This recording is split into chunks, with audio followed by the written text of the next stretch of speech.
Today we're going to be looking at the RG476H, Anbernic's answer to Retroid.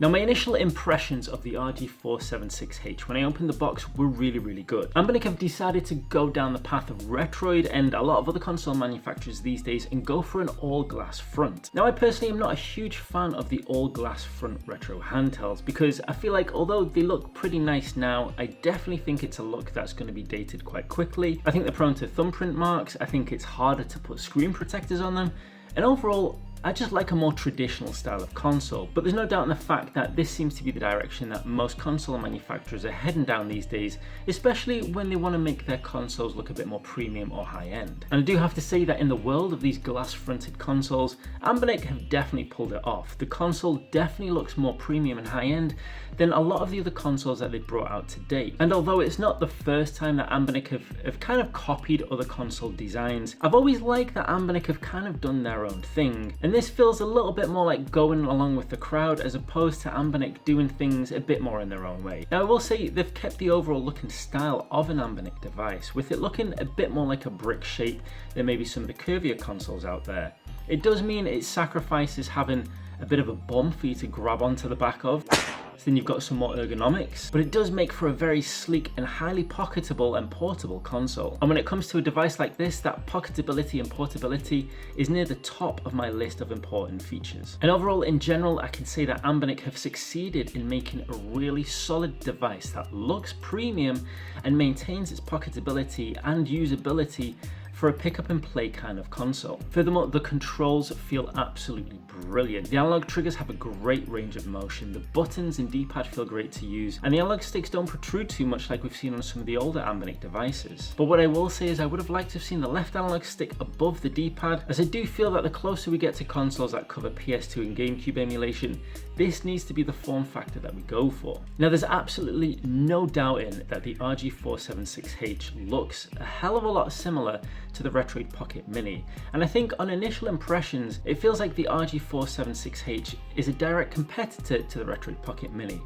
But in all honesty, it kind of sits somewhere in between the Retroid Pocket Mini and the Retroid Pocket 5, because the RG476H is not quite as small as the Retroid Pocket Mini, and it's not quite as large as the Retroid Pocket 5. And what it does mean is that it sits as a fantastic middle console between the two for anyone that found the Retroid Pocket Mini too small and the Retroid Pocket 5 maybe a little bit too big to slide into your pocket comfortably. But the thing that stands out the most is that the RG476H comes in cheaper than both of those options. Now I do believe that's partly because the 476H doesn't have an OLED screen like the Retroid Pocket, but also it is slightly more conservative in the power that it outputs. However, at this point now, we are getting some fantastic PlayStation 2 and GameCube emulation where you don't really notice that difference. Playing PlayStation 2 and GameCube emulation on this device is an absolute breeze. And with the screen aspect ratio, the games look absolutely fantastic on the 476H, even though it's not an OLED screen. As I did say, I would have preferred the analog stick to have been above the D-pad, but in all honesty I have that same issue with the Retroid Pocket Mini and the Retroid Pocket 5. If I'm being totally honest, I think manufacturers should just make the rule of thumb